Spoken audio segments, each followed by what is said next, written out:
Hi, I'm Kateri Kosek. Thank you, first of all, to Gaia Lit and to the Bow Seat Ocean Awareness Program for sponsoring the anthology that this poem will appear in. So this is called Winter on the Cape. I wrote it a few years ago after going to visit a friend who was running a guest house at the tip of Cape Cod. Not the time of year when people normally go to the Cape. It was the middle of winter, deep freeze, single digits out in the mountains where I live, and marginally warmer, actually, on the ocean. But it was very dramatic. Winter on the Cape. In this wind, the foam at the front of waves splinters and flies up the beach in sudsy little balls, and on the bay side, the waterline flirts with frozen, gets sludgy. Snow in the dunes the color of sand. It's hard to tell what you're looking at. I walk alone on empty beaches. Wind hurtles off the water, slams my skull. Absent is the briny tang of ocean, and this is disconcerting. How can the ocean not smell like the ocean? A duck appears, then sinks back into the inky troughs of waves. Too cold for things to ferment. Where I'm staying, it is pungent. Before I came, Ned simmered bones all night for broth, and by morning they had run dry, oozed black. Guests staying upstairs, call to wonder or complain. We threw open windows, burned incense. I run too far with the wind at my back. I play at permanence. 2 days after I leave, a full moon sends the high tide gushing through the streets.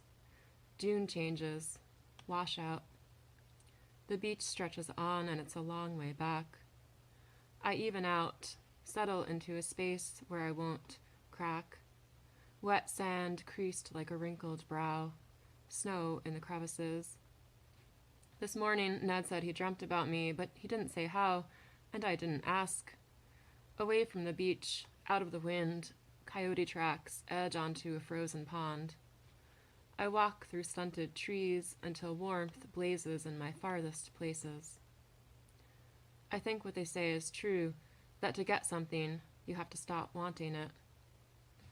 The next day I plant my face into a half-frozen block of seaweed, inhale at last the raw salt smell of ocean. A sanderling blows in, lands nearly at my feet, the same one as yesterday, I assume, because it hops on its one leg, probing the rack line between shuttered hotels, making do. And I'll read one more poem for you, sticking with the ocean theme. I wrote this mostly a long time ago after I worked briefly at the Hog Island Audubon Camp up in Maine, back when the Gulf of Maine was a bit colder than it is now. Anchored, and this is unpublished.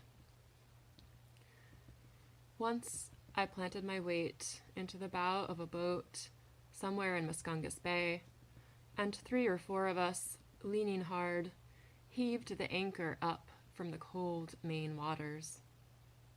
The parts of a boat I couldn't see always scared me a little. Barnacled hulls where the sun didn't hit, going down and down. The same waters where at night we trailed our fingers off the dock and stirred up sparks of phosphorescence. The water that seeped into our pores as fog, that we skimmed over in rowboats while looking at the sky, staring only in the direction from which we'd come.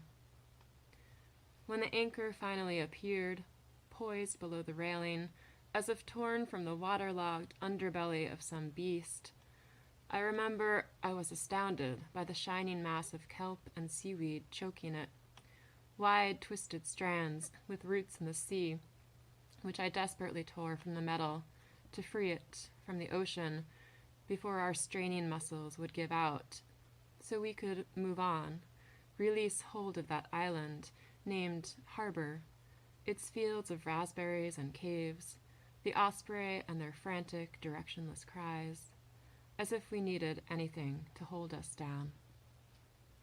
Thank you.